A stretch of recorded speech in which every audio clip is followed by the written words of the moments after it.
From our 22 News Broadcast Center, this is 22 News in Focus. Good Sunday afternoon and welcome to 22 News in Focus. I'm Laura Hutchinson. Spring is finally here and next week Christians around the world will be celebrating Easter. And that's where 22 News in Focus comes in today. Today we'll be talking about what this day means to us here in Western Massachusetts and around the world. We'll also talk about other issues facing the Catholic community here in Western Massachusetts, including the future of Cathedral High School and attendance in local churches. We have a lot to get to today, and I'm excited to say that joining us for the next hour, we have Bishop Mitchell Rozanski, the 9th Bishop of the Roman Catholic Diocese of Springfield. Thank you so much for being here with us. Laura, thank you for this opportunity to be here, and I thank Channel 22 for the invitation to be with you today. Well, we are honored to have you, and you know, there have been so many developments with the Catholic Church around the world, but also a lot of developments here in Western Massachusetts. One new development really in the last year is you joining us in Western Mass. So let's first start there. You know, you first came here in June, I believe. You were installed in August. Tell us how this transition has been for you. Sure. Well, first of all, I was totally surprised when I got the call from the Papal Nuncio, and he said that Pope Francis had appointed me to be Bishop of Springfield, Massachusetts. So I accepted right away. But the second thing I did after I hung up the phone from the nuncio was go to my little iPhone, get a map of Massachusetts, and make sure I knew where Springfield was. So that's how little I had known about Springfield. I'd visited Massachusetts, but only once to Boston and a few times to Worcester, and I never made it as far west as Springfield. So it was a real delight to talk with Bishop Timothy McDonnell when he told me about the diocese and all that he had done here in 10 years and his work, his love for the people. And he told me, he said, I know you will grow in love for this area and for the people of this area as much as I have. And I've certainly found that over these past months. A very warm welcome. I believe that I've gotten, in one way or another, to visit about 50 of our parishes. Wow. And to get around to meet people and to celebrate different occasions. So it has really been a joy to be able to visit the different parts of the diocese. I was pleased to see, too, in the statistics that the Diocese of Springfield covers about 2,886 square miles. So it's a very compact diocese, and as I remind some folks who say you might have a long ride up to Adams or to North Adams, when I was auxiliary bishop in Baltimore, I had a 3.5-hour ride to the last parish west. So I really feel as though I've gotten a big break, at least in the driving part here. There you go. Now, what started off as you sort of Google imaging where Springfield, Massachusetts is, has now become your home. Does this feel like home to you now? I've told Bishop McDonnell and I've told others, from the time that I first arrived here, it just felt like a good fit. And I really have felt at home ever since I arrived. And I guess the welcome of the people has been so wonderful and so warm, and their openness to having a new bishop come in, and the priests, the religious, the deacons, all have been so helpful and so welcoming. Eager to share information with me, and I've been eager also to ask questions, to learn different things about the diocese, and they have been very generous in their sharing. So I've been not only to our parishes, but also to our different institutions. So I visited Jericho House. I will visit them again. I visited Mercy Hospital, and the different schools of the diocese. So I've been getting around, and it's been a great experience for me. I'm so happy to hear that this has been such a positive experience for you. How different is this role compared to your role in Baltimore? Well, I think it is, first of all, the overall feeling is, when I was in Baltimore as an auxiliary bishop, if there was a decision to be made, I would get my facts and figures together. I would go to the Archbishop and say, this is what we have, and here's what you have to make the decision. And he made the decision. Now I realize the buck stops here, and I'm making those decisions. But I'm really grateful for those 10 years that I had as an auxiliary bishop, because I worked under 3 different archbishops in Baltimore, and each one taught me different leadership styles and different ways of leadership. And I'm just grateful that I had that experience. So to Cardinal Keeler, to Cardinal O'Brien, and to Archbishop Laurie, I am grateful for all they had taught me. Now, I know that you walked into a number of situations here, from Cathedral High School to parishioners of Mater Dei Rosa, wanting their parish. From your perspective, what have your top challenges been so far since you've been here? Sure. The first challenge that I have and continue to have is getting to learn the diocese, getting to learn the people of the diocese, my co-workers as the priest, the religious women, the religious men and women, the deacons, and those who are pastoral associates. So getting to know them and their experiences in the parish, and those who also teach in our schools and are administrators for our schools. So that was my goal for the first year, learn the diocese. And so I've been working on that. But as we know, life doesn't stop. We don't put things on hold for a year and say, you have all this time just to learn. You don't have to make a decision. Certainly decisions have to be made. So I was very happy in the sense that when we approached the issue of Cathedral High School, there were so many people who were willing to help out with their expertise and sharing that with me. I'm grateful to the group who met in January, who were taken from all of the constituency groups who came together in such a thoughtful way and made their recommendation to me.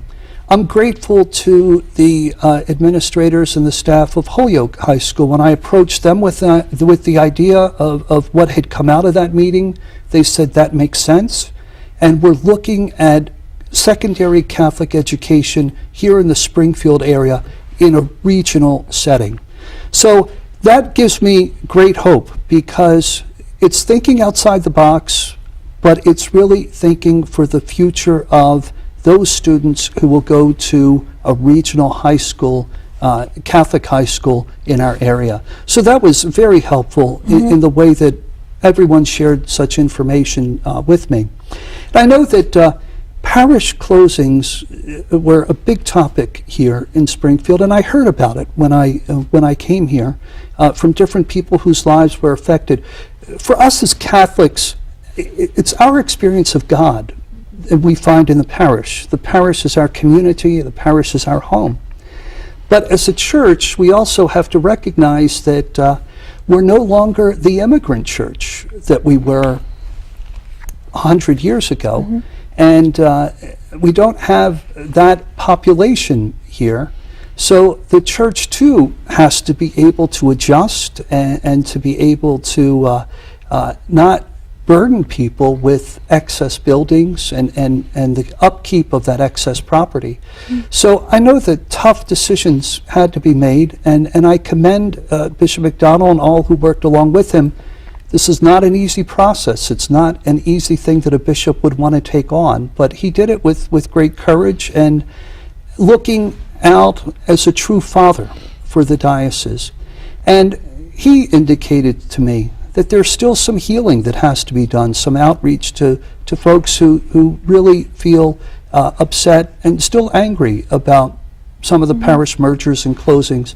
And I realize that, and I'm trying to do that as best as I can to reach out to them. Yeah, it has been a very emotional topic for a lot of people, and we will talk a little bit more about that later on, exactly what's being done to help increase membership and all of that. Now, I know that your experiences, you are Polish, and you've done a lot of work in the Latino community.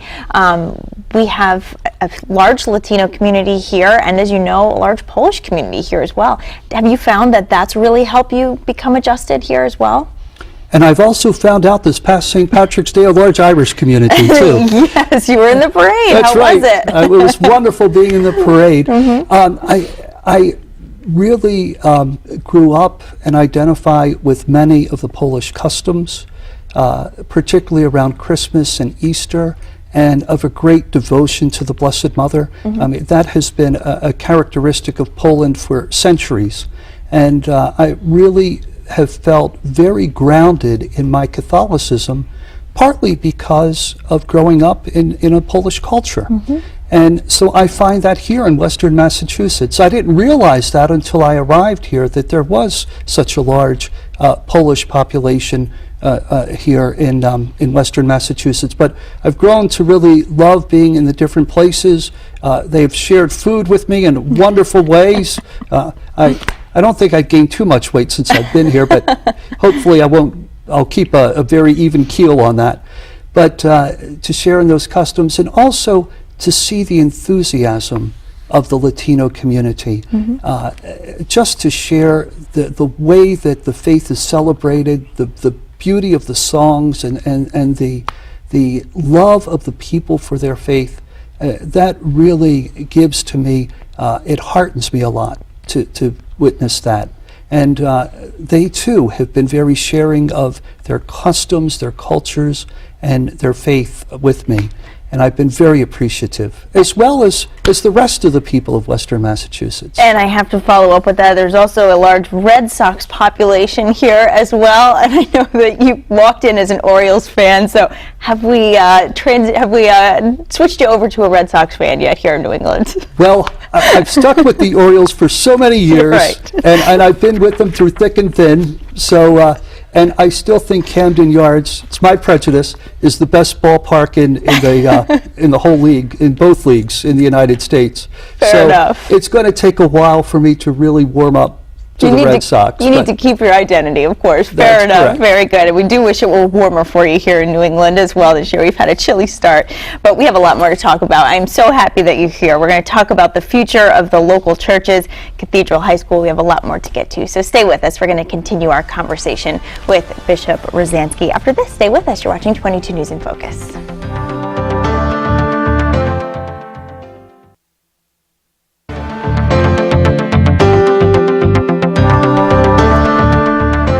Welcome back to 22 News in Focus. Today we're talking with Bishop Mitchell Rozanski, Bishop of the Archdiocese of Springfield. Thank you so much again for being here. It's such an honor to have you. You know, there have been a number of church closures in the greater Springfield area, in Western Massachusetts, and around the world, as you were saying earlier as well.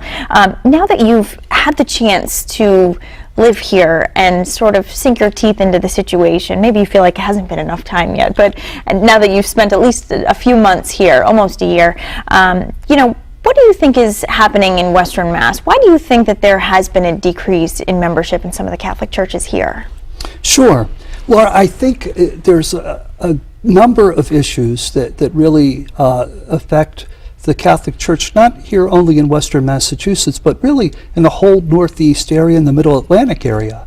And that has been a great demographic shift to the south and to the southwest of the country. Many people have indeed moved because of either jobs or climate or whatever to that part of the United States.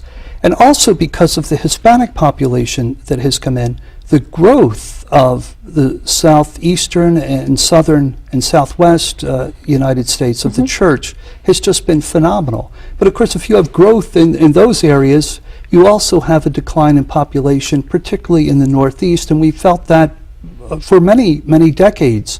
And we've adjusted to it, we've needed to adjust to it. So that's part of it. And I think it is that there isn't a sense of being dutiful in celebrating one's faith every Sunday.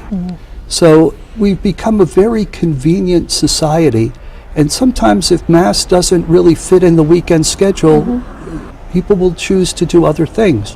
When I was growing up, if I didn't go to Mass, if I was sick, well, that meant you couldn't go out the whole day. You had to stay in the whole day because you were ill.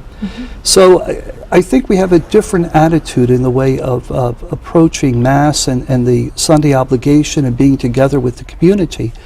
So I think all of that really has come together to give to us what we have today in the Northeast is too many buildings and too many churches, really, because they were built for, most of them for the immigrant population. The Irish built on one corner, the Polish built on another, and different ethnic groups wanted their own churches. As the population declines, you really can't support of all of those churches. So I think that's the phenomenon that we're facing in the Northeast. I say that our template for Northeast Catholicism has been that ethnic Catholicism. And now it's a changing template. And as that template changes, I think we have to be creative in the ways in which we attract people to church. And while the bishop would be the chief evangelizer, certainly, in bringing people to the church, everybody else who's a Catholic shares in that responsibility. So by the witness of our lives, that's the way we bring people back to church. When people say, gee, I want what that person has in his or her heart. I want the joy and the peace that that person has. That's a witness for Catholicism. And when a Catholic truly lives his or her faith and knows his or her faith, others are attracted to the faith because of them. So I think that's the one way in which we bring people back to church, is certainly by the witness of our lives, by knowing what our faith is, by knowing scriptures, and by living that faith out. And that's not just my responsibility, although a big part of that is my responsibility, but it's every Catholic's responsibility. How about some of the changing views on some social issues? Obviously, the Catholic Church is very conservative, has always had a history of being very conservative, but the society has sort of shifted some of their feelings on things like gay marriage, divorce, using contraceptives, other controversial topics like that. Do you at all feel that some people are moving away from the very conservative views that the church has always had, at a different pace that the church, and there almost is a disconnect there? We are a church that goes back through to the history of God's people through salvation history. And so the values that we have are scripturally based, not only in the New Testament, but also in the Hebrew Scriptures, in what we would call the Old Testament. And so those scriptural values have really formed God's people over the centuries. And they are part and parcel of who we are. And one of the things about the Catholic Church is that no matter what societal norms are, how things come in and go out, the Church has been consistent in its teaching all over these centuries. And I really realized it one time when I was in the Archdiocese of Baltimore. There was an issue that gathered some ecumenical and interfaith ministers together. And one of them said to me, "Bishop, do you think the Catholics will be here with us on this?" And I said, "Oh, sure, yes. This is an issue that's for the common good." And he said to me, "I'm so glad, because you really have credibility as a church." And gosh, that really hit me. The message of the church really speaks to people, really challenges people. One of the great things about Pope Francis is he has a wonderful pastoral sense. You just feel very comfortable in his presence, and as I read his writings, I feel really heartened by what he has written. But I also feel challenged that Pope Francis doesn't let me stay just where I am. He says, how do you live up to what Jesus Christ expects of you? And I think that's what the church has to keep teaching and needs to keep teaching. So our values of family, our values of bringing up children, our values of teaching the faith, it's all part of who we are.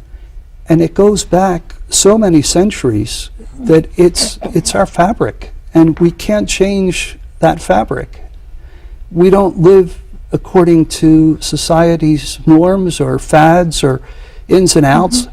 We live according to the gospel of Jesus Christ and what he has taught us. How about the issue of priest abuse, with children? It really tarnished the image of the Catholic Church, and I know that the Church is working to, and Pope Francis and leaders in all communities are working to restore that image. Do you think that we are coming out of that, will come out of that? Do you think that you'll see more people having faith in the Church and coming back? How do you view where we are right now as far as that goes? I will say, Laura, and I've been a priest for 31 years, that issue of sexual abuse that came up in January of 2002, and even before and after, was one of my most painful times in being a priest.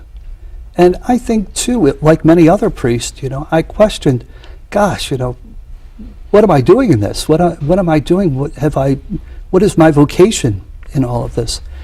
And when I look at my brother priests who are so faithful to their vocation, so faithful to service and to reaching out to God's people, I know that child sexual abuse and what happened was a terrible thing. It was an awful thing. It was a sin and a crime.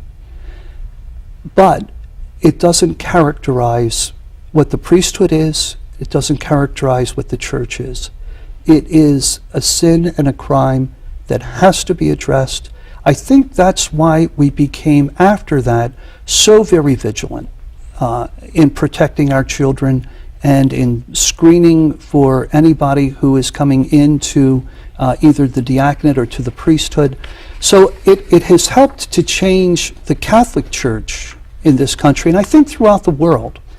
What heartened me about it is down the road after 2002, as we started implementing our programs, other groups were coming to us and saying, how did you implement these programs? They seem to be working, they seem to be successful. Can you share them with us? So then I knew we're on the right track. If we have other groups that are coming to us and asking us for our advice after all we had been through, then we're on the right track. So I think one of the really important things about this whole abuse crisis is that we've learned from it, and not only have we learned from it, but we've helped to teach others in protecting our children and our youth. And I think that's absolutely crucial for the credibility of the Church. And how about abuse victims? Have you heard from them, and do they feel their voices are being heard? What is your experience with that? Sure. The crime and the sin of child sexual abuse, especially when done by clergy, has such a deep effect on their lives as victims. And I've heard from them, I've heard from some of the victims, and I've heard how painful it has been and what struggles they have gone through in their lives as a result of that child sexual abuse. And the Church is here to do the best we can to bring healing and to bring hope and to say that what happened to you was not your fault.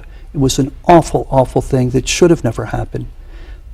But can we work with you to help you either through counseling or other means to come to some sort of healing and to be able to live your life as though that part of your life doesn't dictate who you are. Okay, Bishop Rozanski, it's not an easy subject, but we appreciate you talking to us about that. Thank Sure. you. Another difficult subject, of course, Cathedral High School and the future of that. We'll take a short break, and then we'll continue with the game plan for Cathedral High School. Stay with us. We'll continue our conversation with the bishop. You're watching 22 News in Focus.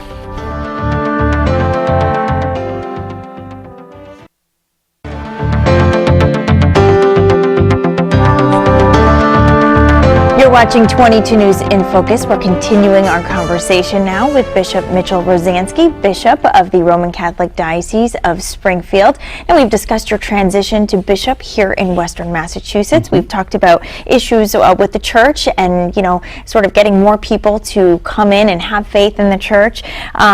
I want to talk now about an issue that I'm sure has not been an easy one for you to handle since you've been here, and that's the closure of Cathedral High School and the decision to move forward and what to do about that. You made an announcement about a possible merger. Talk to us about where you are with this project right now. I know you sort of walked into this one after it was damaged in the tornado. Certainly. Well, Laura, as we looked at the different statistics of Cathedral High School and also looked at the placement of Holyoke High School, I felt that there was a better way that we could have secondary Catholic education here in the Springfield area. And I'm still very, very grateful to that group that got together with me at the end of January for their recommendation to reach out to Holyoke Catholic and also to Cathedral, and to see if it was time to really have a truly one regional high school for our area. And it seems to make the best sense. I mean, for sports teams and for different clubs in the school, for the drama club, if you have a school of 500 to 600 students, you really have a good critical mass to have those good teams and to have young people involved in all of those extracurricular activities. So it made perfect sense the way that the reasoning of the recommendations came through to me. So I'm very, very hopeful. I know it was thinking outside the box, and perhaps it wasn't on many folks' radar screens. But when I looked at the resolution of it, it seemed to be the best resolution. Let's start with a new building. Let's start in looking at places where it would serve the most students who would come to it. And when we get into that, when we find the best location, then let's move forward with building.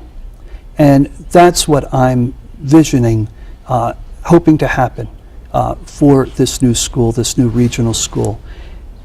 Yeah, go ahead. And I think that what we're looking at, and I hope that the rest of the people of the diocese are looking at too with me, is what is the best thing for our Catholic youth in having a good, solid secondary education, and in being able to take that secondary education as they go into college or as they go into the workforce and bring those Catholic values that they learn out into the community.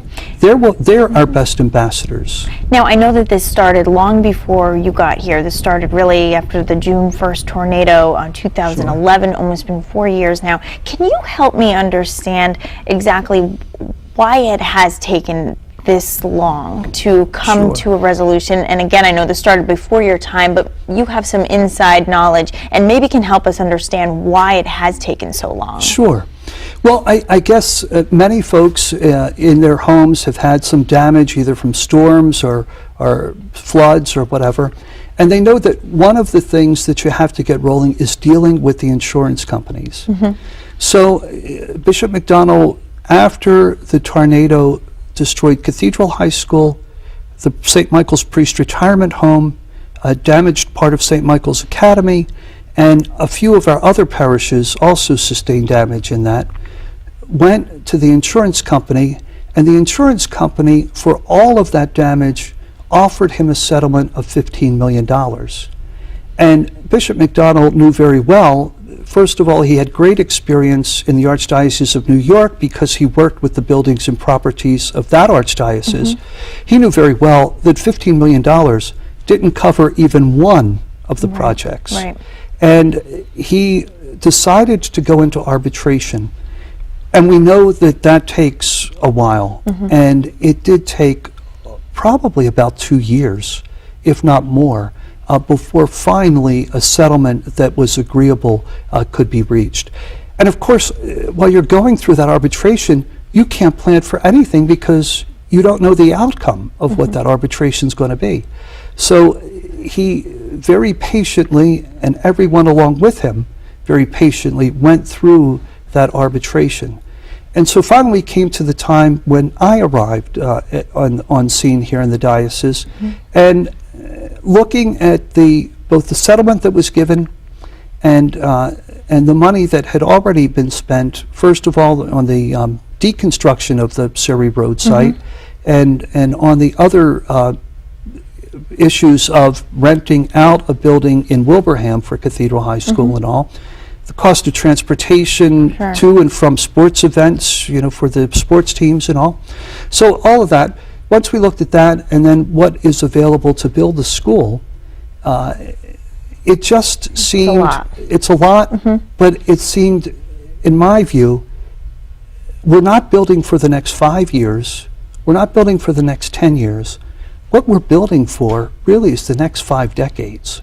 If we're going to put that much investment into a school, we really want it to be there, not only for the children of today, but for their grandchildren down the road. A very thoughtful decision, well thought out. Yeah. Yes, so it took that long to come to that conclusion. I'm sure that you haven't had a single opinion handed to you as to where it should go. I'm sure many people are weighing in. The Chamber of Commerce submitted something this week endorsing for it to be on the site of where it is right now.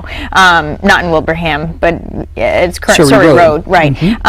Can you tell us what you're leaning towards? If there's any, will it be there? What are you thinking? My thinking is, let's study all of the possible sites and also where our students are coming from. And let's get data together that helps us make a decision that where we put the school will be the best place we can have it to serve the most amount of our students that we can. And what does the timeline look like right now? When do you think that you will have a decision on that? Well, I said I would like to have a decision on the site before the end of this school year. Okay. So that's within the next 4 to 6 weeks. And I know the target is to open in the fall of 2016. Is that still? 2017. Okay, so is that still your target? That's still my target. That's still my target.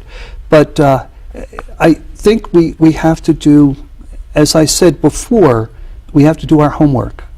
And what we're looking at is something that will serve the students of this Catholic community, not just in a few years to come, but in 50 years to come. Okay, very good. I know that you also have a packed agenda. You have a trip coming up to Poland that I'd like to talk about, and we haven't even mentioned this. It's the beginning of Holy Week, and Easter is next week, so I want to talk about how you'll be celebrating as well. So we still have a lot to get to.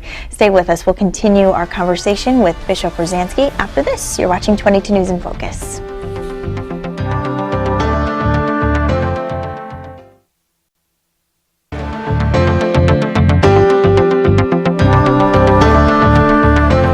You're watching 22 News in Focus. Today we're talking with Bishop Mitchell Rozanski, Bishop of the Roman Catholic Diocese of Springfield. And I have to thank you. You've really been willing to talk to us about a number of different issues, so thank you again for being here. You're welcome. I know that you have a trip coming up to Poland. I want to talk about that in just a second. But first, I know that Pope Francis is coming to the United States for the first time this September for the World Meeting of Families. Are you going to be a part of that visit?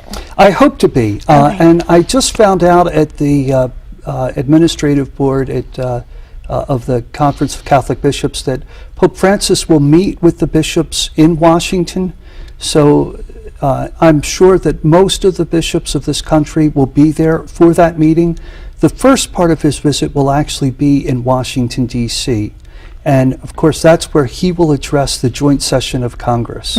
And what a wonderful opportunity that is for both him and for the Congress to hear him and hear his words and his take on governance from a gospel perspective. So really looking forward to hearing him speak, not only to the bishops, but also to the Congress. And then from there, he will move to New York, where the main part will be to address the United Nations in full session. But also there will be an interfaith and ecumenical segment planned in New York. So I'm hoping to be part of that because of my chairmanship for the Bishops' Committee for Interreligious and Ecumenical Affairs. So that's in the planning phases. We're still working on those plans, but that is supposed to happen in New York City.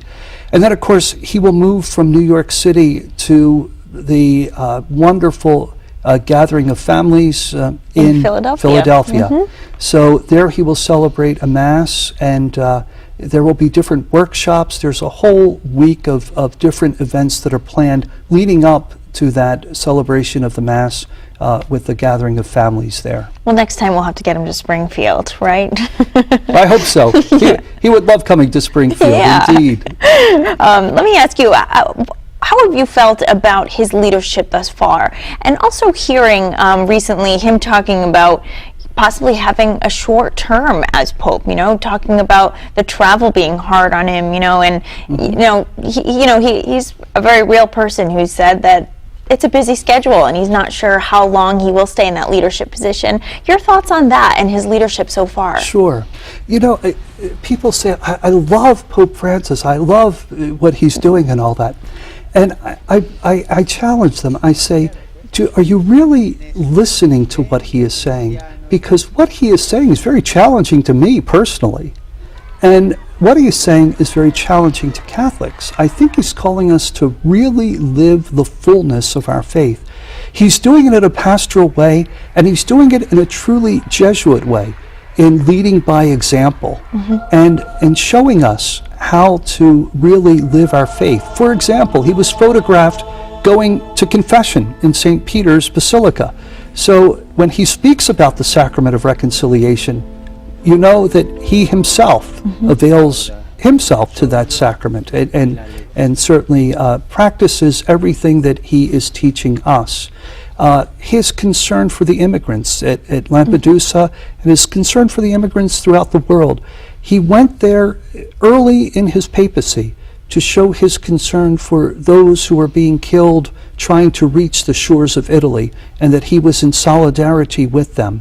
So he's leading by a wonderful example, and he's doing so in a very pastoral way. Now, I think with Pope Benedict, having the courage to say that his health did not live up to what the expectations were of the papacy, and that he chose to resign, that opened the door. When the first one doesn't, he was the first one in 600 years to say that he would resign. And that kind of opens the door. Demographically, we're a people who are living longer, and living longer brings its different ills with it and its different burdens. And I think Pope Francis is very realistic about that in saying, God has given me the health up till now to be able to lead the Catholic Church.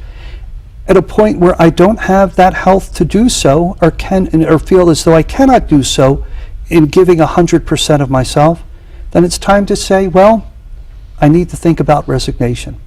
So I think Pope Benedict, with his courage, really opened the door.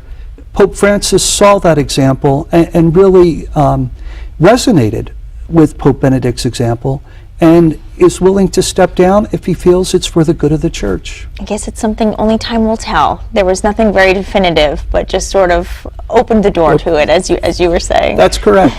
That's correct. Now, I know that his schedule is not the only one that's packed. You have a very busy schedule as well, and I do want to talk about an upcoming trip that you have. It's very exciting for the group of people you're traveling with, but we'll take a short break, and then we'll talk about that, as well as Easter celebrations here in Western Massachusetts next week. So stay with us. We'll continue our conversation with Bishop Rozanski. You're watching 22 News in Focus.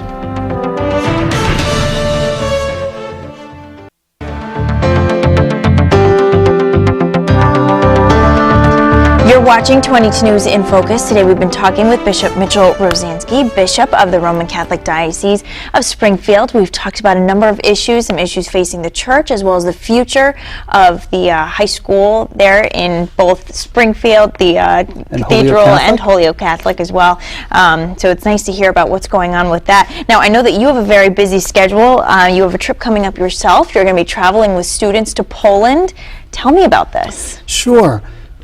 Back in his pontificate, Pope John Paul II had the vision to say the youth throughout the world are really buoyed by having others of the Catholic faith come together and seeing how universal the Church is, and seeing how those youth of other cultures live their Catholic faith.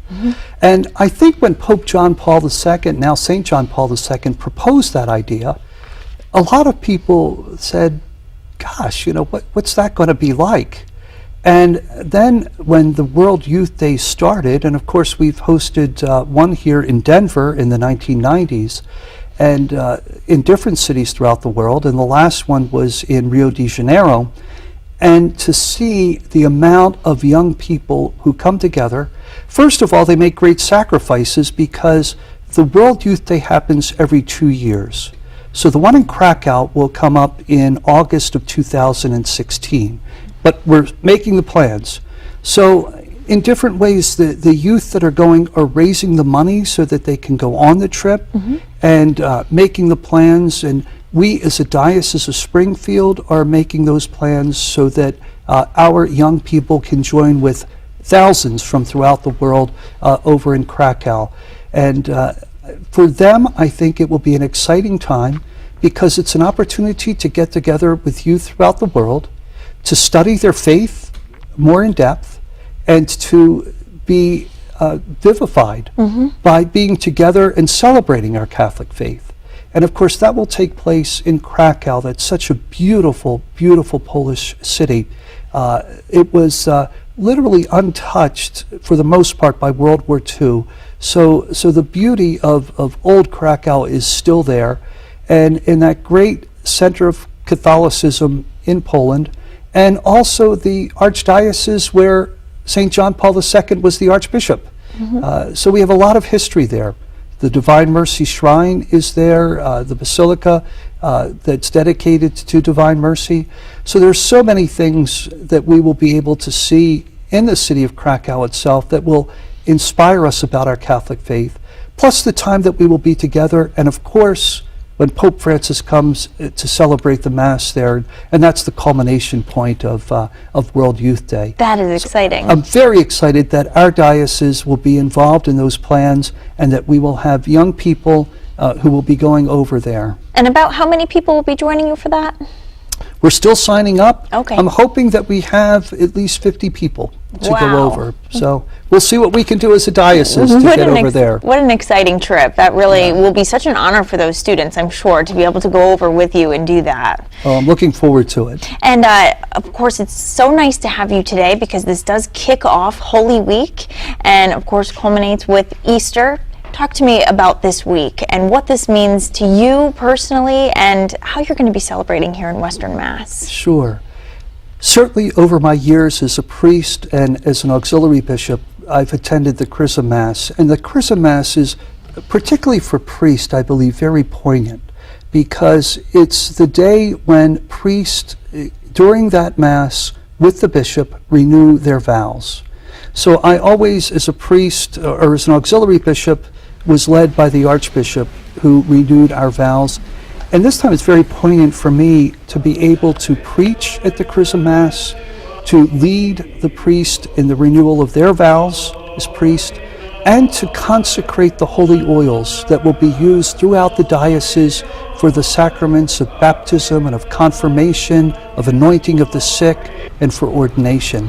And the Chrism Mass is just a very, very poignant Mass because our sacraments all flow from the oils that are consecrated at that Chrism Mass. You know, you and I discussed earlier just how busy our lives have become, and you know, going to church on Sunday is not always a priority, you know, based on what you have happening in your hectic schedule these days. What would you say to folks, you know, who might not be considering coming to church on that day? Why is it so important for the Catholic community to come together, Christians all over to come together really on that day? Sure. I think one of the most least understood aspects of Holy Week is what's called the Sacred Triduum. And the Sacred Triduum really begins with the Mass of the Lord's Supper. And when we begin the Mass of the Lord's Supper, we make the sign of the cross. We conclude the Mass of the Lord's Supper with the procession of the Eucharist to the altar of repose. And then we come back together on Good Friday, where the priest and the ministers enter silently. They prostrate themselves before the empty tabernacle, before the altar, and the sign of the cross is not made at the Good Friday commemoration of the Lord's death. And then we begin the Easter Vigil. And the sign of the cross is not made at the beginning of the Easter Vigil. The next time the sign of the cross is made is when the priest gives the blessing at the end of the Easter Vigil. So we begin with the sign of the cross on Holy Thursday. We finish the Triduum with the celebration of the Easter Vigil and the sign of the cross in blessing there.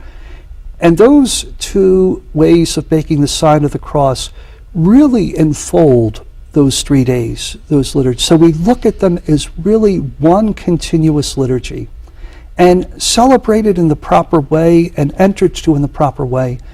They really give to us the sense of what Jesus has done for us in giving us his body and blood, in giving himself on the sacrifice of the cross, and then the joy of giving himself to rise again so that each one of us can rise to new life with him. And that's contained in the Triduum. Celebrated properly and celebrated in a prayerful way really is so moving and speaks to who we are, to our hearts as Christians, as followers of the Lord Jesus. It really is such a special time of year. Thank you so much for that. You know, I have to ask you, we were talking about the Pope and his tenure. Do you feel like you'll be here in Western Mass for long? We feel so happy to have you right now. Sure. Do you think that this is going to be home to you for many years? Well, a bishop submits his retirement, as Bishop McDonald did, my predecessor, at the age of 75. And I would dutifully do the same. And that would be 18 years from now. Right, so I think we were celebrating 56th birthday. 56th birthday when I arrived here in the, in the diocese. So I have a long time to go. And that's why the decisions I make, I realize, have such gravity because I will live with the outcome of those decisions, and so will everybody in this diocese. So prayer for a bishop is so essential.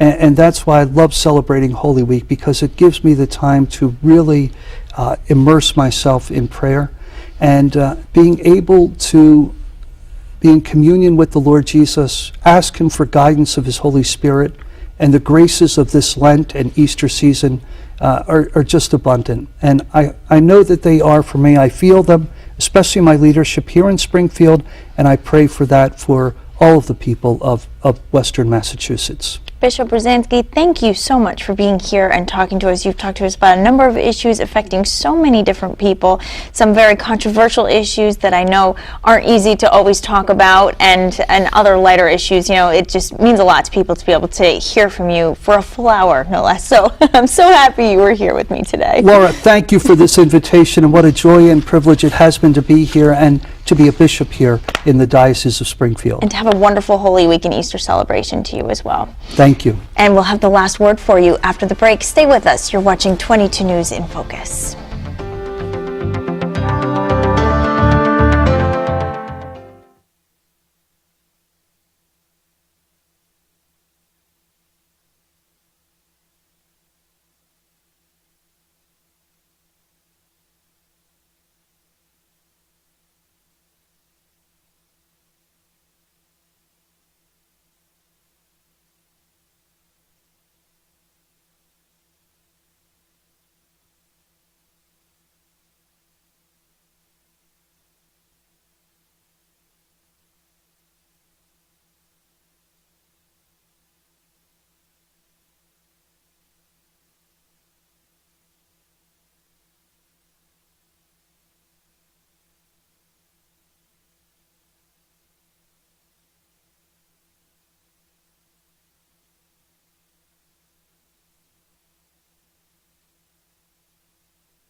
You're watching 22 News in Focus. We've just spent the past hour talking with Bishop Mitchell Rozanski, the newest bishop for the Roman Catholic Diocese of Springfield. He's been in Western Massachusetts since August of last year, and we are honored to have had him with us here today. That is our program for today. We want to thank Bishop Rozanski for joining us. We want to thank you at home for watching. If you've missed any of it, you can watch it in full on our website at wwlp.com. From all of us here at 22 News, we wish you a wonderful Sunday, a wonderful Holy Week, and happy Easter. Take care.